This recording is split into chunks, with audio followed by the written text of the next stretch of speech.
U.S. News has listed the top 150 places to retire, and I was totally shocked to see that North Carolina barely squeaked into the top 25.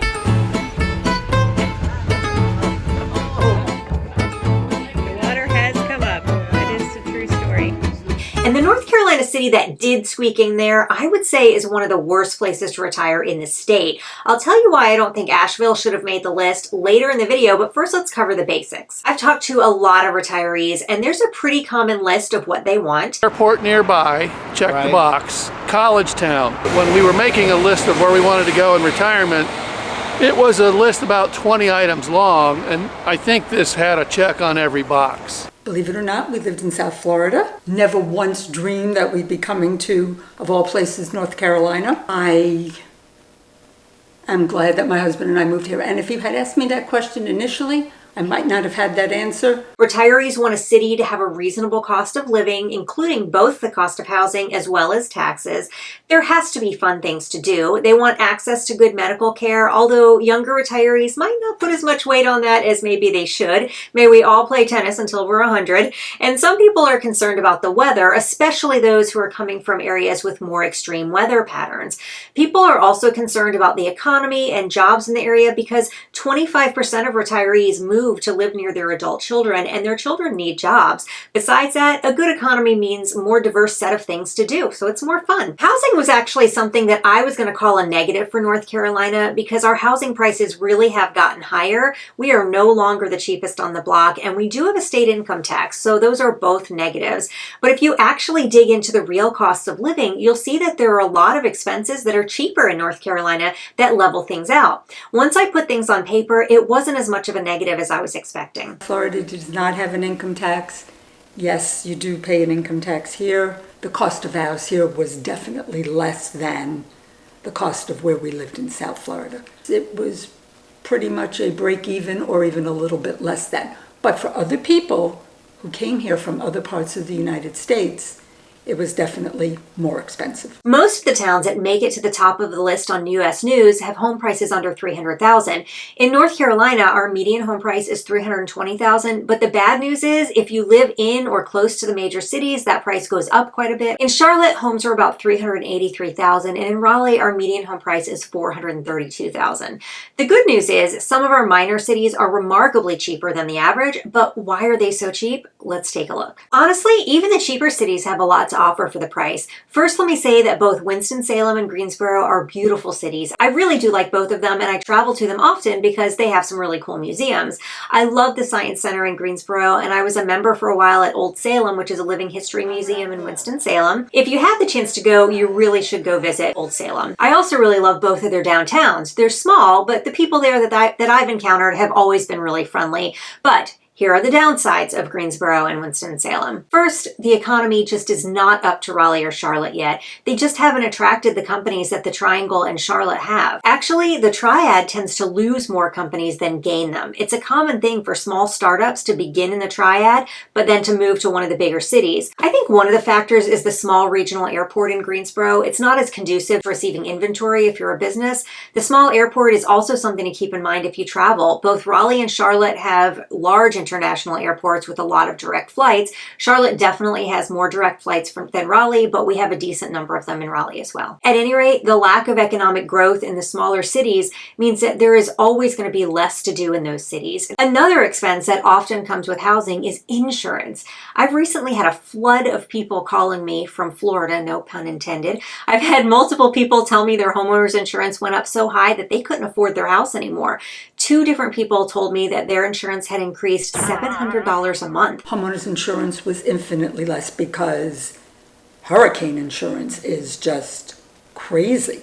According to insurance.com, in North Carolina, our insurance rates are right around the national average, with the average homeowner paying about $231 a month. I actually thought that sounded high, and then I scrolled down a bit on that page and saw that State Farm has the best rates in the state, which is who I actually have insurance with, and it's an average of $129 a month, which is more in line with what I pay. Why are people paying double the amount when State Farm is so much cheaper? And they're not sponsoring this video or anything. I'm just telling you what I know. Anyway, insurance is pretty inexpensive here. Now let's talk about taxes.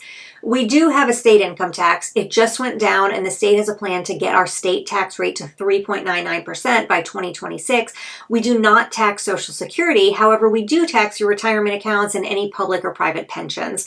Smart Asset calls North Carolina a moderately tax-friendly state. And here's a really cool resource that I'll link to in the comments.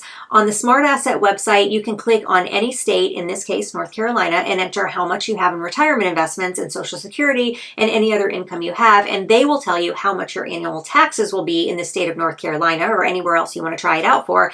Now, this is not everything you need to think about with the cost of living. It's really, really important to look at the overall cost of living and not just taxes and home prices.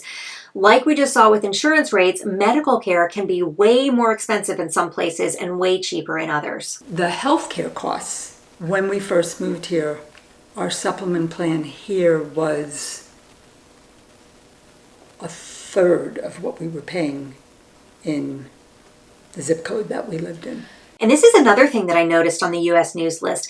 Many of those towns that they recommended have lower median home prices, but if you look at this map, the overall cost of living is much more expensive in Pennsylvania, where many of their affordable recommendations are. Housing is cheaper, but food is more expensive, healthcare is more expensive, utilities are more expensive, transportation costs are more expensive, taxes are more expensive, and lots of miscellaneous things are just more expensive. I guess the lesson here is don't make a decision based solely on the price of the home. You might give up a lot of lifestyle amenities to get that lower home price and not really save much in the long run. Weather is a really important factor, particularly for people living in snow belts or in areas with extreme weather. I'm getting a lot of calls from Chicago recently. Before we get to that, I send out a twice-a-month newsletter keeping you up to date about the housing market, new things coming to the area, and fun day trips so you can get to know the area really well. If you want to sign up, there's a link in the comments. It's very interesting in terms of all of the seasons. You do experience all of them, including summer, I might add.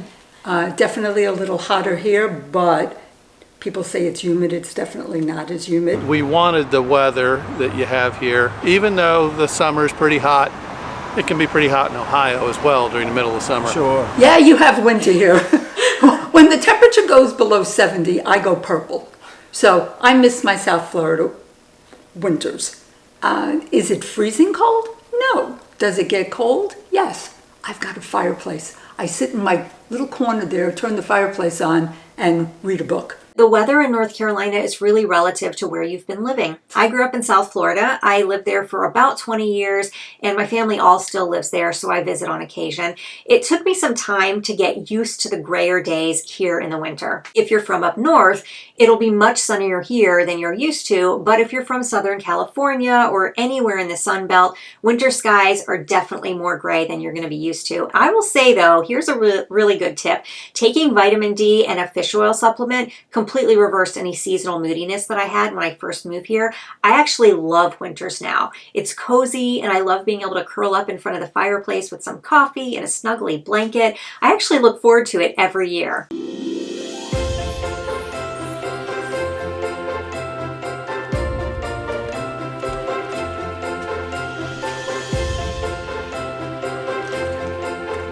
What are you doing? I'm enjoying winter. It's August.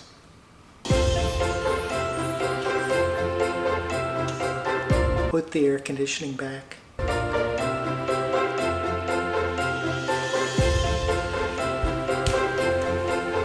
Happy. On the other side of the weather spectrum is summer and fall storms. We do get hurricanes. It's like they bounce off Florida and barrel right for North Carolina. And if they don't bounce off Florida, they're coming up at us from the Gulf and hitting the mountains. We are actually third in line for the most hurricanes. Florida's first, Texas is second, and then North Carolina. I have personally lived in all three of those states, and it made me really curious about something because to me, it really seems like in North Carolina, we don't get nearly as much hurricane damage as they do in Florida and Texas.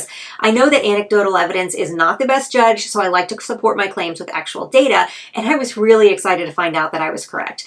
Historically, Florida, Texas, and Louisiana have the highest financial damage from hurricanes. I was surprised to see that New York, Pennsylvania, and New Jersey all had higher hurricane damage costs than North Carolina as well, even though we get hit with more hurricanes. It just doesn't seem to affect us where the hurricanes hit. One reason is definitely how far above sea level we are. In Texas, Florida, and Louisiana, they have huge populations right at sea level and even below. Our North Carolina coastal towns are pretty small and don't have a ton of infrastructure compared to those states.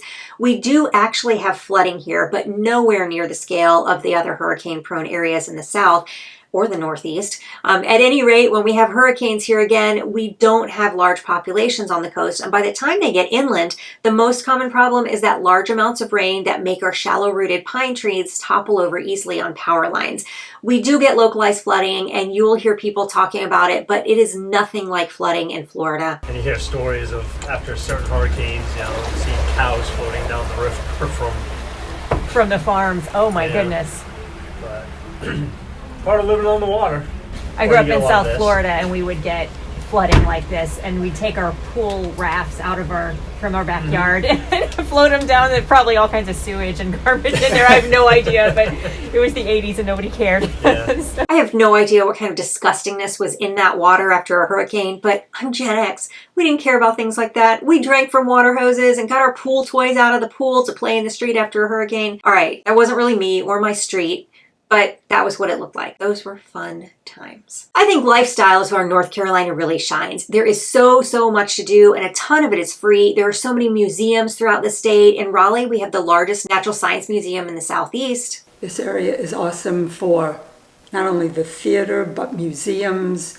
You're 3.5 hours away from the coast. You're 3.5 hours away from the mountains.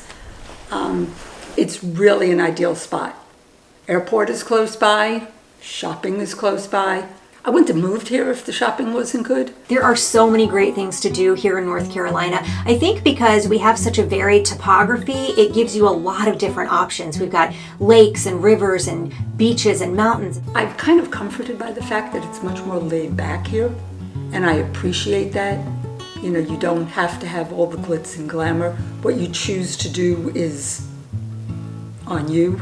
We also have a wine country in North Carolina. A lot of people don't know about that, but the central part, the kind of north central part of the state is really hilly and it's really good for growing grapes. And so a lot of wineries have cropped up there. There are winery tours that you can take. There's like a little shuttle bus that'll take you around to the different wineries, and if you get a little tipsy, it's all right because you got a ride, which is a lot of fun. There's tons of performing arts. We've got Broadway in Charlotte, in Greensboro, and in Raleigh. You can go sailing. We've got some of the best sailing waters in the world right off the coast of North Carolina. Most folks that live here are transplants. Yeah. I grew up outside of Philadelphia, near Valley Forge. When I retired, we bought a property over here. If you have a sailboat, this is probably one of the best sailing places in the world. You're between the Outer Banks and the mainland, so the waters here are very protected. We're in the process of buying a house down here, but we haven't sold our house there. Vince is retired and I'm not. My job is 100% remote. But this town in particular is almost like going down the villages in Florida. It's all people who are semi-retired or early retired, and they come down here. So it's kind of a friendly atmosphere. That's actually a more friendly atmosphere, I think, than if everybody was born here and lived here. Hey, Judy. Good morning. Hello, Ma. You can see the wild horses off the coast of North Carolina. There are boats and ferries that'll take you out to little barrier islands, and there's wild horses that live there. You can take a picnic and just hang out. There's all kinds of cultural activities to do, living history museums, and not just like the larger living history museums, but there's lots of smaller ones all over the place. I know like in Raleigh, we've got lots of little like historic homes where there are live interpreters that take you on tours of the home and tell you about life in that era. Oh, North Carolina is a huge state for pottery, so whether you're a pottery enthusiast who likes to collect like me, or you want to learn some pottery, there are lots of classes all over the place and kilns that you can use to learn how to throw clay. Lots of other types of art classes, anything from painting to metalsmithing to jewelry making, like literally anything that you can imagine to want to learn, you can learn here. The colleges and universities, they all offer classes for retirees. Some of them are free, some of them are really cheap, and you can just take just dozens and dozens of classes at the colleges. My daughter was probably about the ages of you guys, and when she came up here, she said, "Mom, it's so not competitive. This is so much nicer." It's a healthy way for kids to grow up. It's very diverse, not materialistically competitive. You can go snow skiing in the mountains, water skiing at the coast. You can play golf. There's lots of really good golf, especially like down in Pinehurst. There's golf and there's horse racing. Just literally anything that you can imagine. Because we're so diverse in the type of stuff that we have and the culture. There's so many different cultures throughout the state. You go to the mountains and it's one culture. You go to the coast and it's a completely different culture, and everything in between. So you never get bored in North Carolina. It really is a nice place to live. I could see it's a wonderful place to raise a family. We have incredible medical care in North Carolina, but it really depends on where you live. And here's where we're going to talk about some of the differences in location. 3 of the top 5 hospitals are in the Raleigh area. 2 in the Raleigh area are nationally ranking. The 3rd nationally ranking hospital is in Charlotte, and Pinehurst has a hospital in the top 5 as well. If you live in the more rural parts of the state, you're going to have to travel for medical care. And honestly, here's something you might not hear anywhere else. Asheville has been really popular with retirees for years, but they've been having some big issues with their healthcare system. A few years ago, their primary hospital, which was a nonprofit hospital, sold to a large for-profit healthcare chain, and the quality of care went downhill. I'll link an article in the comments about what happened, but I think the situation is summed up by this quote from the article. Ken Zamkoff, a retired hematologist oncologist in Asheville, told Asheville Watchdog that he would not go to Mission, that's the name of their hospital, for elective hospitalization. He said he's dissuaded 4 families with elderly relatives from moving to Asheville. His advice to one, a fellow physician with a 78-year-old mother: don't come here. I'm incensed by what's happening, Zamkoff said. I'm a physician and I think people are suffering and their lives may even be unnecessarily at risk from inadequate staffing. The hospital in question is the main hospital for the Asheville area, and it used to have very high scores until the sale, which led to some staffing cuts. Some of the reviews I've read are truly disgusting, so just be aware of that issue before you choose Asheville. Also, there are 4 VA hospitals in North Carolina, in Durham, Fayetteville, Asheville, and Salisbury, outside of Charlotte. In contrast to the private medical care in Asheville, the Asheville VA Center ranks the highest of all the VA hospitals in the state. So if you're a veteran, Asheville might be a good spot for you. And the truth of the matter is, healthcare here is infinitely better. She does tell me that. My friend said to me the other day, she said, well, you know, if anything ever happens, we could just come into North Carolina for healthcare and we could stay at your house. For the retiree folks, make sure when you come here that you look into the SHIP program. It will give you non-biased information about all the healthcare plans that are available. Don't listen to what your neighbors say. Get the facts from an unbiased volunteer counselor. If you like this video and you want to talk to me about moving to the area, I'll put a link to schedule on my calendar in the comments, and you'll probably also like this video.